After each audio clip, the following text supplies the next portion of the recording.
لا إله إلا الله وحده لا شريك له وأشهد أن محمدا عبده ورسوله صلى الله عليه وآله وصحبه وسلم.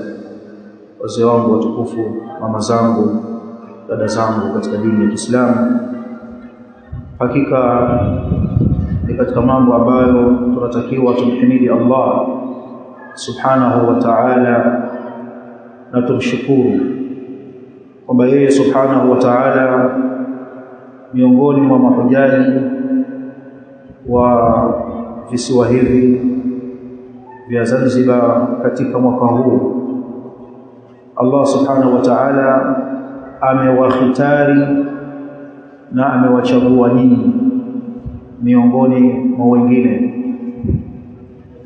na hili si kwa ujanja wenu wala kwa werevu mliokuwa nao wala kwa maarifa na akili. Huenda nyuma yenu kuna maelfu ya werevu, wajanja, wenye maarifa na akili, wakawa wamewazidi nyinyi, lakini Allah tabaraka wa taala ni kwa fadhila zake. Allah subhanahu wa ta'ala ni kwa ihsani zake. Allah subhanahu wa ta'ala anasema wama bikum min ni'matin famin Allah, hamna ninyi neema yoyote ila hiyo neema inatoka kwake yeye Allah subhanahu wa ta'ala, na neema zake ili zikithiri kwenu na zizidi ameweka sharti la kumshukuru. Akasema subhanahu wa ta'ala وَإِذْ تَعَذَّنَ رَبُّكُمْ لَإِنْ شَكَرْتُمْ لَأَزِيدَنَّكُمْ. Kumbuka alipotangaza Mola wenu akasema, kama mtashukuru juu ya neema zangu la azidannakum, wallahi nitakuzidishieni. Kwa hiyo anayetaka ziada ya fadla za Allah subhanahu wa ta'ala, anayetaka ziada ya neema kwa Allah subhanahu wa ta'ala, ni juu yake amhimidi Mola wake na amshukuru Mola wake na amuombe ziada katika fadhila zake. Wazee wangu watukufu wa Kiislamu, mahujaji wa mwaka huu biidhnillah alkarim, amali mnayoiendea ni amali adhima, ni amali ambayo wajibu wake katika umri wako ni mara moja tu. Uwajibu wake amali hii ambayo unakwenda kuitenda katika umri wako ni mara moja tu, na hija ni ile hija yako ya kwanza, wanasema ahlul ilm. Kwa hiyo tahadhari, chunga kutokamana na yale yote ambayo yatafisidi ujira na malipo wa amali yako hii. Chunga sana, yako mengi ambayo hufisidi na uharibu, na ukikubali kufisidiwa kwa amali yako, basi umekubali kufisidiwa kwa wakati wako, umekubali kufisidiwa kwa pesa zako, na hazikuwa pesa rahisi. Kwa hiyo tujitahidi katika amali yetu hii adhima, fursa ya umri. Haji ni fursa ya umri. Tujitahidi tuitekeleze ibada ya haji kwa mujibu wa maelekezo yaliyotoka kwa mtume wetu Muhammad sallallahu alaihi wasallam, kwa sababu nyinyi mnaelewa na mnafahamu kwamba amali yoyote ya kiibada haikubaliwi kwa Allah mpaka ibebe nguzo kumi. Kila amali, iwe ni swala, iwe ni saumu, iwe ni haji, iwe ni zaka, lazima ibebe nguzo kumi. Nguzo ya kwanza, umtakasie Allah kwamba unafanya ili iweje, unafanya kwa ajili ya nani, unakwenda kwenye ibada hii ili uje uitwe haji, ili uitwe hajia, kama wanavyofanya baadhi ya watu, na wakarudi wakaandika kwenye milango ya nyumba yao alhaji fulani. lengo lako ni hili au lengo lako ni nini? Lengo lako ni kutekeleza amri ya Allah kwenye Qur'an. Walillahi 'ala an-nasi hajjul baiti man istata'a ilayhi sabila. Anayo Allah juu ya watu faradhi ya lazima kwa yule ambaye atakuwa na uwezo wa kufika kule. Anayo Allah juu ya watu faradhi ya lazima, kwa maana amewafaradhishia subhanahu wa ta'ala. Kwa hiyo unakwenda haji kutekeleza hili, unakwenda haji kuitekelezea aya ya Allah, wa'adhin fil nasi bil haji ya'tuka rijala wa ala kulli dhamirin ya'tina min kulli fajjin 'amiq liyashhadu manafi'a lahum. Tangaza Ibrahim, tangaza haji. Ibrahim al-Khalil akamuuliza Allah, nani atasikia sauti yangu hii? Allah akamwambia sio jukumu lako, tangaza, watakusikia, watatujia kutoka kwenye kila pande ya mbali ya dunia, watatujia wanaotembea kwa miguu, watatujia wanaopanda wanyama. Almuhimu, nyinyi mmeitika wito wa Allah. Allah amewachagua nyinyi, ni watu wateule, nyinyi watu mmehitariwa na Allah subhanahu wa ta'ala. Nyinyi mnawakilisha mamilioni ya waislamu wa Tanzania. Kwa hiyo Allah, tekeleza ibada ya haji kama alivyoelekeza Mtume sallallahu alaihi wasallam. Tekeleza ibada ya haji, takasa nia yako kwamba mimi namkusudia Allah, ninamlenga kwenye hii amali ni Allah, nataka radhi za Allah, nataka pepo ya Allah, nataka nifutiwe madhambi yangu.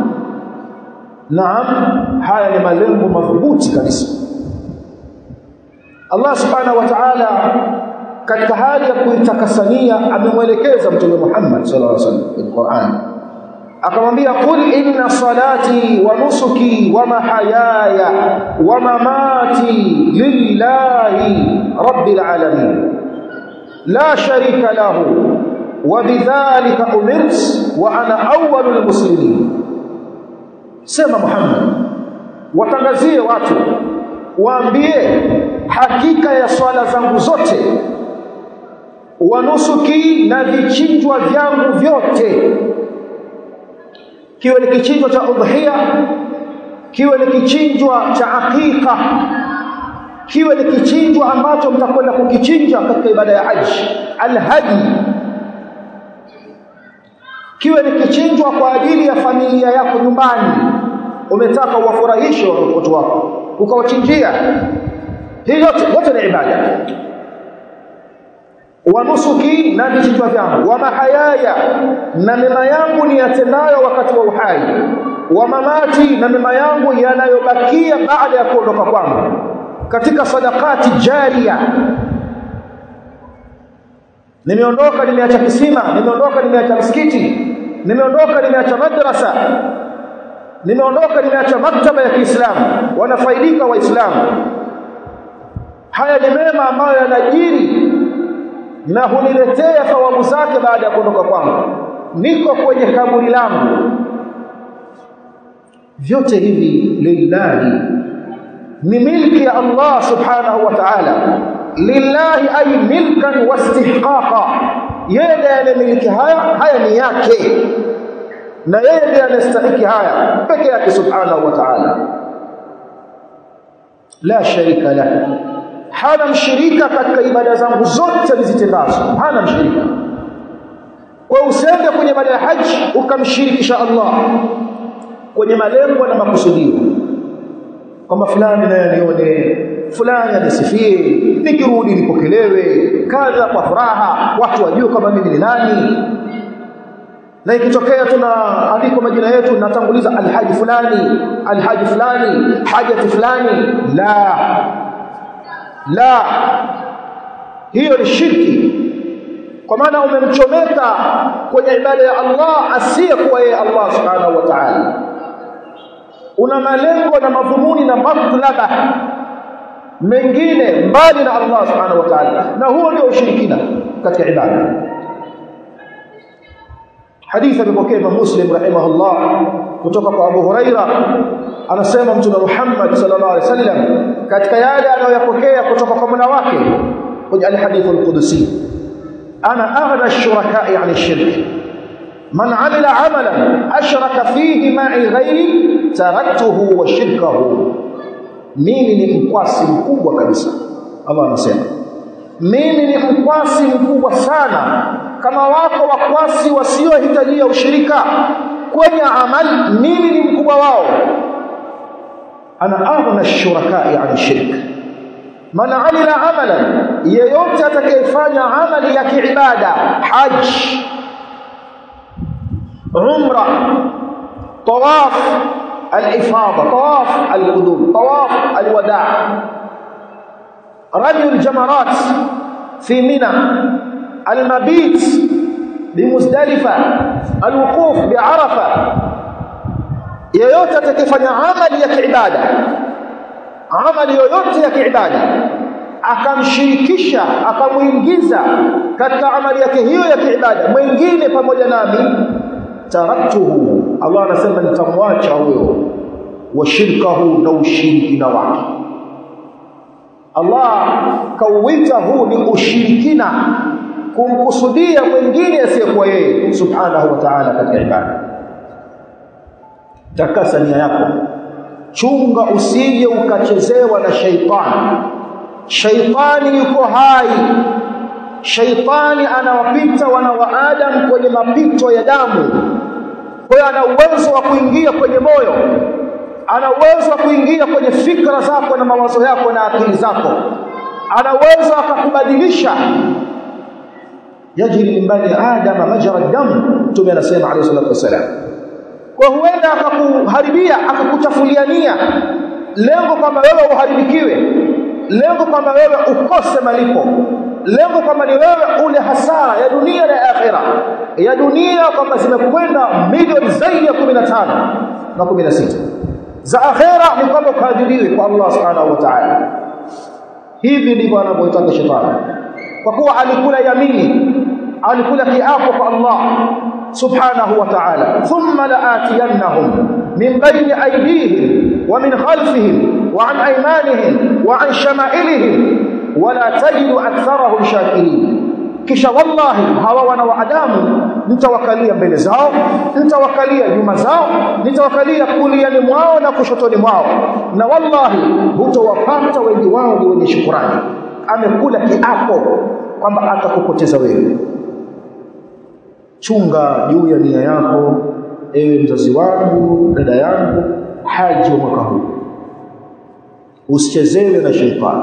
Jadidi nia yako kila mara, ijadidishe, iwe jadidi nia yako kwa mimi namkusudia Allah subhanahu wa ta'ala, na namuomba Allah atakabalia amali yangu hii, kwa sababu nafahamu malipo ya haji, malipo ya haji, alhajj almabrur laysa lahu jazaa'un illa aljanna. Tume anasema katika hadithi ya Abu Huraira alayhi salatu wasalam, hija iliyotakaswa, alhajj almabrur, hija iliyotakaswa kutokamana na nini? Kutokamana na kumtaka asiyekuwa Allah. Kutokamana na nini? Kutokamana na kuzidishwa mambo ambayo hayakuyafanya bwana Mtume Muhammad sallallahu alaihi wasallam. Kwamba huyu kwenye haji, kama alivyosema Sheikh Abu Muhammad Hassan hafidhahullah, kwamba mtakwenda kuona maajabu mengi. Sasa nyinyi maajabu ya watu, achaneni na maajabu ya watu. Wewe itekeleza ibada ya haji kwa mujibu wa mafunzo mliopewa, kwa sababu hakuna funzo ulilopewa ila ulipewa risiti. Risiti ni hadithi, kwa bidhaa yako haina magendo. Tunafanya hili kwa nini? Qala Allah ta'ala. Tunafanya hili kwa nini? Qala Rasulullah sallallahu alayhi wasallam. Basi naam, hija iliyotakaswa haina malipo mengine, Mtume anasema sasa, isipokuwa ni pepo. Si dogo hili. Amr ibn al-As radhiyallahu anhu, hadithi ametaja Imam Muslim rahimahullah, wakati wa ukafiri wake alimfuata Mtume Muhammad sallallahu alaihi wasallam, akamtaka Mtume sallallahu alaihi wasallam akunjue mkono wake ampe bai'a asilimu awe muislamu. Akamwambia Mtume sallallahu alaihi wasallam, ubsut yaminak falubayi'ak, kunjua mkono wako nikupe bai'a. Na mwanzo hii hadithi anaelezea kwamba katika mgongo wa ardhi hakuna uso aliokuwa akiuchukia kama uso wa Mtume Muhammad sallallahu alaihi wasallam. Hakuna familia aliokuwa akichukia kama familia ya Rasul alayhi salatu wasallam. Alitamani lau angelipata fursa ya kumwangamiza. Alafu akabadilika. Haya anawaelezea watoto wake na Abdullah ibn Amri na Abdurrahman ibn Shumafa al-Mahri. Kwa Mtume sallallahu alaihi wasallam akakujua mkono wake, Amr ibn al-As akarudisha nyuma mkono wake. Mtume sallallahu alaihi wasallam akashangazwa na hali ya Amr, kwamba wewe ndio umetaka nikunjue mkono wako unipe bai'a, unarudishaje mkono wako nyuma? Malaka ya Amr, una nini Amr? Yani mbona unafanya hivi? Akasema Amr ibn al-As radiyallahu anhu, uridu an ashtarita, nimetaka niweke sharti kwanza ndio nikupe bai'a, na masharti yangu. Rasul alayhi salatu wasallam akamuuliza Amr, tashtaritu bimadha, unataka kuweka sharti gani Amr? Akasema an yughfara li, nisamehewe. Ndio sharti la Amr, kama nitasamehewa madhambi yangu niko tayari kutoa bai'a.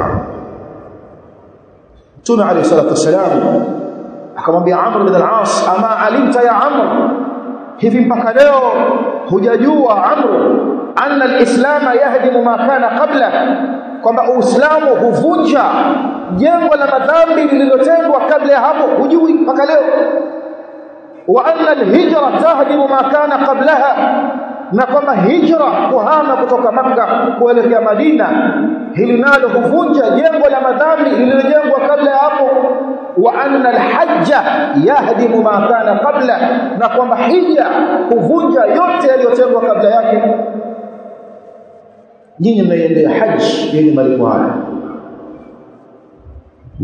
nyinyi mnaiendea haji yenye malipo haya, yanavunja hija, inavunja jengo la madhambi, jengo la kutosimamia hukuki za Allah subhanahu wa ta'ala. Man hajja falam yarfuth wa lam yafsuq kharaja min dhunubihi ka yawmin waladathu ummuhu, atakaye hiji kule hija falam yarfuth, asizungumze maneno mabaya au asijamiane, tafsiri za wanawazuoni wafasiri wa Qur'an. Falam yarfuth, asifanye jimai na mke wake akiwa katika ihram. Falam yarfuth, asifanye jimai wala utangulizi wa jimai. Wakasema ahli ilm qawliya wal fi'liya, utangulizi wa jimai wa maneno, utangulizi wa jimai wa matendo. Walam yafsuk, na wala asifanye maasi kwa sampuli zake, ikiwemo mahdhuratul ihram. Na haya bila shaka tumesoma kwenye sehemu mahdhuratul ihram, imeingia wala yafsuk, kharaja min dhunubihi, atayatoka madhambi yake, ataachanishwa na madhambi yake. Atakuwaje huyo? Kayaumin waladatuhu ummuhu, atarudi kama ile siku aliyozaliwa na mama yake, msafi mweupe, hana doa, hana dhambi, aje aanze upya kutafuta madhambi. Allah wakinge, Allah wahifadhi. Na hapa wanasema ilmu, haji sio ngumu. Ugumu ni kuilinda haji baada ya haji. Ukisharudi haji, unailindaje haji yako? Unailindaje hija yako? Naam, je, baada ya haji hali yako ilitengemaa ikawa nzuri zaidi kabla ya kwenda haji? Je, ulibaki katika kuhudhuria mwanamume wa Kiislamu swala za jamaa msikitini, kwamba kaeka azma, mimi baada ya haji insha Allah sipitwi na jamaa msikitini? Allah atie nguvu, anipe taufiki. Sipitwe na jamaa msikitini ila katika hali ya kudharurika kibinadamu, dharura inayotambulika Kiislamu. Mimi inshallah baada ya haji, kama ambavyo kwamba wakati wa haji, nikiwa haji nilisoma sana kitabu cha Allah. Wapo wanakwenda haji wanaweka azma, nitaisoma Qur'an, nitaihitimisha Qur'an kwa siku 3. Kila siku 3 nimehitimisha Qur'an.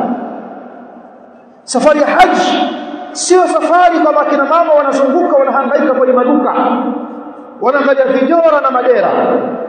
La, hajaelewa huyo. Tumia fursa yako, uwepo wako katika nyumba ya Allah, Baitullahil Haram, ukithirisha kusoma Qur'an. Kithirisha kusoma Qur'an, hitimisha khatma, nenda kwenye khatma nyingine, nenda kwenye khatma nyingine. Kila siku 3 hitimisha ukiweza. Wallahi alazim ni bora zaidi. Ikiwezekana nuia nia ya itikafu. Wamelisema baada ahli kama anaweza kukaa itikafu mtu kwa nia ya siku 1, kwa nia ya siku 2, kwa nia ya siku 3. Tena anakwenda mahala ambapo Mtume sallallahu alaihi wasallam amesema katika hadithi, la itikafa, hakuna itikafu bora zaidi yenye ujira na malipo na thamani kama itikafu itakokaliwa katika misikiti mitatu: msikiti wa Makkah al-Mukarrama, na msikiti wa Madina an-Nabawiyya, na msikiti wa Baitul Maqdis Palestina. Wewe unakwenda kule, umetumiaje fursa yako? Ulikuwa ukihangaika tu sokoni na madukani, maduka hujayaacha kweli. Kule unakwenda katika ibada adhima, jipinde na aliyokupeleka kule. Lia kwa Allah subhanahu wa ta'ala juu ya madhambi yako uliyotenda.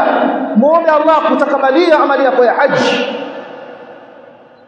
Kwa lazima tukienda kule tuwe na hii nia thabita. Tuombe Allah atupe tawfik katika amali yetu hii, na atakabali amali, atakabali kila hatua subhanahu wa ta'ala. Tahadhari juu ya kuzusha katika ibada yako ya haji, kwa sababu Mtume sallallahu alaihi wasallam katahadharisha akasema, man ahdatha fi amrina hadha ma laysa minhu fahuwa rad. Yeyote atakayezusha akaongeza kwenye jambo letu hili la dini yetu hii ya Kiislamu na taratibu zake, yale ambayo hayamo, hayakuwekwa. Mtume sallallahu alaihi wasallam alipotaka kuhiji ile hija aliyohiji Rasul alayhi salatu wasallam, kabla ya kufika ile haji hakwenda mwaka wa 9 Hijria. Hakwenda, alimtuma Abu Bakr Siddiq akaongoze haji. Wanazuoni wanasema alikuwa na maana, yani ule mwaka ambao ilifaradhishwa haji Mtume hakwenda alayhi salatu wasallam. Kwa nini wanasema alikuwa na maana? Imma alikuwa anataka atangulize tangazo, sababu kulikuwepo na mabaki ya washirikina bado. Atangulize tangazo kwamba hija ya mwakani asiguse msikiti huu mshirikina, ili akija kuhiji yeye hakuna mabaki ya washirikina. Na akamtuma Ali bin Abi Talib radhiallahu anhu aende kuwatangazia watu. Akatangaza Ali sehemu tofauti katika maeneo aliyotangaza kwenye viwanja vya Mina kwamba asihiji baada ya mwaka huu mshirikina yeyote. Tangazo anatangaza bara'atun min Allah wa rasulihi, tangazo la utakasifu au la baraa ya Allah, kwamba Allah amejitenga yeye na mtume wake, hawawahitaji washirikina. Mwaka uliofuata ndio mwaka uliokuja Mtume Muhammad sallallahu alaihi wasallam akatoa matangazo, khudhu anni manasikakum, chukueni kutoka kwangu mafunzo ya ibada yenu ya hija. Chukueni kutoka kwangu mafunzo ya ibada yenu ya hija. Kwa maana yeyote atakayehiji kwa maelekezo yasiyo kwa ya Mtume Muhammad sallallahu alaihi wasallam, kuna hatari kwa kuwa mtume ameshatahadharisha alayhi salatu wasalam, atakayezusha kwenye dini hii ambalo halipo atarudishiwa, kwa maana halitopokelewa, halitokubaliwa. Kwa nini halikupokelewa? Kwa sababu halikukidhi masharti na vigezo vya kukubaliwa amali. Masharti na vigezo vya kukubaliwa amali, kwanza ufanye lillahi rabbil alamin, kisha pili hiyo amali yako hiyo iwe imetokamana na maelekezo na mafunzo ya Mtume Muhammad sallallahu alaihi wasallam. Washirikina walikuwa wakifanya ibada ya haji kabla ya kuzaliwa Mtume sallallahu alaihi wasallam, walifanya haji, na wakati wa Mtume yuko hai walifanya haji, lakini walikuwa na mambo yao wengine wanayafanya kinyume na utaratibu wa ibada ya haji. Hawakuwa wakisimama Arafa, hawakuwa wakisimama Arafa. Wanasema sisi Arafa haiko kwenye ardhi takatifu, haiko kwenye haram, wakaitenga. Mtume alipokuja akawapeleka watu Arafa. Ndio taratibu wa Ibrahimu, alianzisha ibada hii alayhi salatu wasalam. Kwa hiyo Allah wazee wangu watukufu, mama zangu, dada zangu, tujitahidi kufuata maelekezo, na alhamdulillah taasisi yetu hii ambayo inakwenda na nyinyi bila shaka wamejidhibiti kwamba sisi tutawahujisha mahujaji wetu biidhnillahil karim kupitia maelekezo ya Mtume Muhammad sallallahu alaihi wasallam. Kama nilivyosema, kila mlichopewa, kila mlichouziwa mlipewa risiti, kwa sababu hii ni bidhaa ya halali, bidhaa isiyokuwa na magendo. Sisi pavutika kwenye Qur'an, sisi ni mateka, tunavutwa na hadithi za Mtume Muhammad sallallahu alaihi wasallam. Hatuna mwingine atakayetuelekeza kwenye dini hii akamshinda Mtume Muhammad sallallahu alaihi wasallam. Hatunaye mtu huyo, na wala hatutokuwa naye mpaka siku ya kiyama. Kwa nini? Sababu Allah ameshatuelekeza kwenye Qur'an, akasema kwenye Qur'an, ittabi'u ma unzila ilaykum min rabbikum, nyinyi kwenye dini fuateni mlioteremshiwa kutoka kwa Mola wenu. Sisi ambacho tumeteremshiwa kutoka kwa Mola wetu hatuna tukijuacho zaidi ya Qur'an, hatuna tukijuacho zaidi ya sunna za Mtume Muhammad sallallahu alaihi wasallam. Haya ndio ambayo tumeteremshiwa kutoka kwa Allah. Qur'ani imetoka kwa Allah, tanzilun min hakimin hamid. Qur'ani ni kishushwa chatoka kwa hakim, kutoka kwa hamid ambaye ni Allah subhanahu wa ta'ala. Sunna ni kishushwa, anasema subhanahu wa ta'ala, wa anzalna ilayka dhikra litubayyana lin-nas, tumekuteremshia wewe Muhammad dhikri ya sunna, litubayyana lin-nas, ili kwa dhikri ya sunna tuliyokuteremshia uwabainishie watu ma nuzila ilayhim, walioteremshiwa kwenye Qur'ani.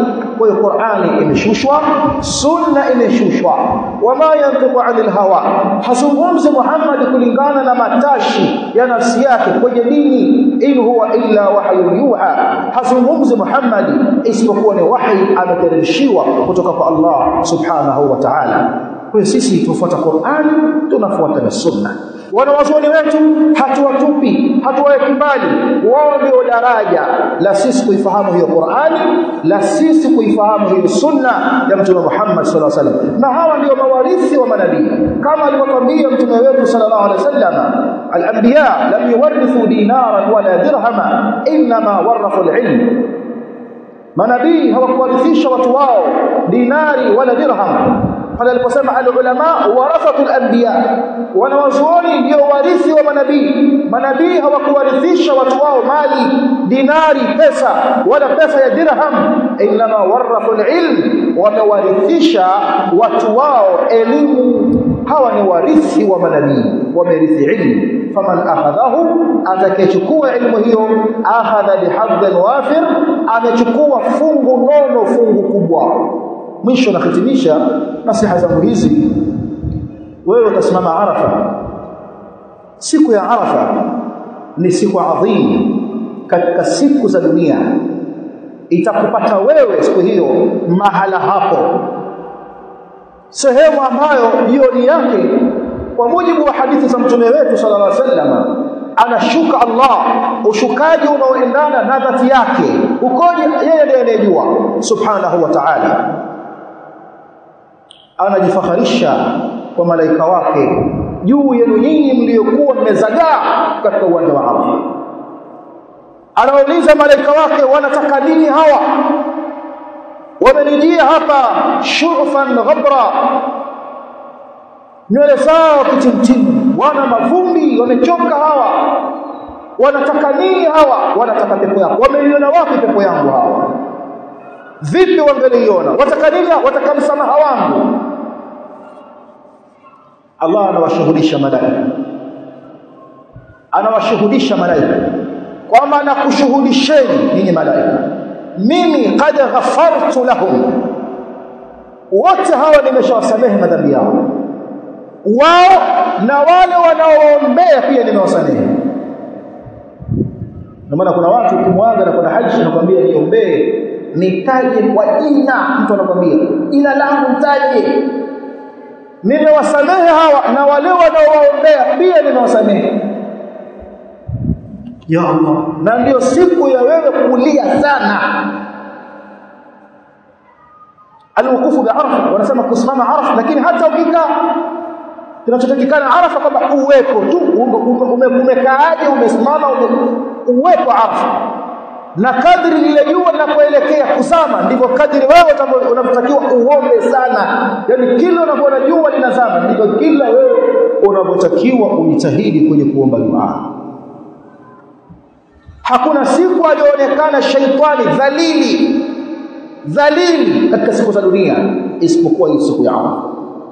Chunga sana kwa siku ya Arafa, tahadhari sana. Hata kama unaumwa kiasi gani, jitai, nenda Arafa. Pata muda kusoma Qur'an, pata muda wa kuinua mikono na kuomba dua. Ukichoka kuomba dua, chukua Qur'an. Ukichoka hayo, fanya adhkar, kisha rudia dua. Yaani dua zikithirishe dua. Hija ni Arafa, alhajj Arafa. Mtume anasema alayhi salatu wasallam, hija ni Arafa. Haina maana kumtupa mawe si haji, haina maana kama kulala kule Mina sio haji, lakini nguzo kubwa ya haji ni Arafa. Atakayenyimwa khairi za Arafa amenyimwa khairi za haji. Chukua fursa adhima. Huwezi kujua kama utarudi tena mwakani au la, utapata fursa kwa haji nyingine au la. Jalia kwamba hii ndio ya mwisho na nikirudi na kufa nafaje mimi, ikiwa madhambi ya dunia nzima yako juu ya mgongo wangu. Hii ndio sehemu pekee. Lia na Mola wako, taja makosa yako na madhambi yako unaoyakumbuka na usiyoyakumbuka. Umwambie Mola wako, wama anta a'lamu bihi minni, na yale ambayo wewe unayajua zaidi kuliko mimi. Ighfirli ma qaddamtu wa ma akhartu wa ma a'lantu wa ma asraftu. Omba dua mithili ya hizo, omba dua, kithirisha dua kwenye Arafa. Almuhim, wallahi alazim, nyinyi mmechaguliwa na Allah. Nyuma yenu kuna maelfu ya watu wanatamani. Allah amekupa fursa hii, usiichezee hii fursa, ili urudi ukiwa umesamehewa madhambi yako. Na baada ya kurudi Uislamu, tafuta sehemu watu wanasomeshwa dini, kaa ukasome dini, ulazimiane na dini, ili uijadidi imani yako kwa aya za Qur'ani zinazosomeshwa, kwa hadithi za Mtume zinazosimuliwa alayhi salatu wasalam. Vijio vyako viwe ni vijio vya malaika, majalisi za ilmu ndio vijio vyako. Una kazi zako, umeajiriwa, umejiajiri, fanya shughuli zako, lakini tengeneza muda kama baada al-maghrib kuna darsa zuri masjid fulani, nenda kakae, kaa pale, sikiliza, au chukua kitabu na wewe soma, iswaliwe isha, swali isha, rudi nyumbani. Uwe unakona tatu kazini kwako, kwenye shughuli zako, msikitini, nyumbani. Jiepushe na masuala mengine ambayo yatakuharibia kile ambacho umekitengeneza kwa nguvu kubwa ya mali na nguvu kubwa ya wakati na nguvu kubwa ya mwili wako. Haji ni nguvu kule, mtatembea zaidi ya kilomita kadhaa. Wanawake walikuwa wanauliza juu ya jihad. Mtume akamwambia jihadi yenu wakina mama, jihadi yenu ni haji, ndio jihadi yenu. Sababu kuna dharuba inapatikana. Lakini kwa Muislamu aliyempenda Allah, anemtaka Mola wake, hahisi kitu kwamba haya majasho yangu, huu uchovu wangu, haya lillah rabbil alamin.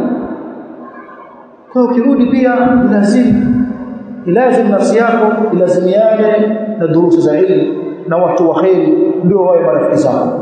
Watu wa kheri wawe marafiki zako. Kama ulikuwa na marafiki wengine ambao wanakuelekeza yasiyofaa, waepuke. Walinganie kwanza, imeshindikana waepuke. Hao ni sawasawa na mafundi wa kuchomelea. Watakupa harufu mbaya, itakuganda, au watakuunguzia nguo zako, kama alivyosema Mtume sallallahu alaihi wasallam, kanafikh al-kiri imma an yuhriqa thiyabak wa imma an tajida minhu rihan khabithan. Watahadhari, lazimianeni na kusoma dini baada ya kurudi, ili mulinde haji yenu. Mkisoma dini mtasomeshwa kuna raka mbili za kablia, faida zake nini, utazifanya. Ukisoma dini utasoma kuna ujirani mwema, uishi na jirani, utayafanya hayo. Sababu dini inakuongoza, dini ndio njia ya kukuelekeza kwenye pepo. Man salaka tariqan yaltamisu fihi ilman sahala Allahu lahu bihi tariqan ila aljanna. Atakayepita njia na kwenda kutafuta ilmu, kwa njia hiyo hiyo Allah atamsahalishia njia itoke njia ya yeye kuelekea peponi. Ilmu ndio inakubainishia hadha halal, inakubainishia hadha haram, inakubainishia hadhi sunna, inakubainishia hadhi bid'a. Ni ilmu ya dini inakwambia hii ndio khairi, hii ni shari. Kwa hiyo mkae kwenye majalis kama hizo. Unaswali alfajiri msikitini, unasoma Qur'ani. Mwanamama umekaa kwenye swala wako baada ya alfajiri unasoma Qur'ani mpaka jua lichomoze. Unapata raka zako 2. Malipo yake ni sawa na aliyokwenda haji. Kwa jiongezea haji baada ya haji kwenye swala wako. Au umra tamma, umra iliyokamilika kwa kukaa tu baada ya alfajr na Qur'ani na adhkar mpaka jua limechomoza, ukapata raka 2, kisha unakwenda kwenye tariki zako. Yote haya kwa nini? Ulinde haji yako. Allah watakabalie haji yenu, Allah wapeni safari nyepesi, Allah awapeni miongozo ya Mtume Muhammad sallallahu alaihi wasallam katika fikra zenu na maarifa yenu. Na popote utakapotatazika, mashehe tunao, mashehe wako, kuna dhikri umeisahau, kuliko kujifanyia mabie kukumbusha dhikri hapa. Unakwenda kwenye ibada ambayo hujui utarudi tena haji au hutarudi tena. Usikosee. وبالله التوفيق وصلى الله وسلم وبارك على نبينا محمد وآله وصحبه أجمعين والحمد لله. جزاكم الله خير.